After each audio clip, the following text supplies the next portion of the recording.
ఒక అడవిలో ఒక సింహం ఉండేది. అది ఒకరోజు వేటకు వెళుతూ తనతో పాటు తోడేలు, నక్కలను తీసుకువెళ్ళింది. ఆ మూడు కలవడంతో ఆ రోజు అడవిలోని చాలా జంతువుల ప్రాణాలు అపాయంలో పడ్డాయి. తోడేలు, నక్క జంతువుల జాడలను పసిగట్టి, వాటిని భయపెట్టి సింహం ఉన్న వైపునకు తోలాయి. సింహం ఏమాత్రం శ్రమ లేకుండా ఆ జంతువులను చంపింది. నక్క, తోడేలు వాటి మాంసాన్ని సింహం గుహ ముందు కుప్పగా పోశాయి. బాగా అలసిపోయాను. పైగా ఆకలి కూడా వేస్తోంది. ఇక వేట చాలు. వీటిని మూడు సమభాగాలుగా చేసి మీ వాటా మీరు తీసుకువెళ్ళండి అంది సింహం. సింహం అలా చెప్పగానే తోడేలు ఉత్సాహంగా ముందుకు వచ్చింది. చాలా జాగ్రత్తగా జంతువుల మాంసాన్ని మూడు భాగాలు చేసి మీ వాటా తీసుకోండి రాజా అంది.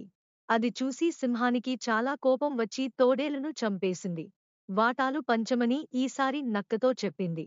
నక్క చాలా తెలివిగా తోడేలు వేరుచేసిన కుప్పలను కలిపేసి అందులోంచి కొంచెం పక్కకి తీసింది.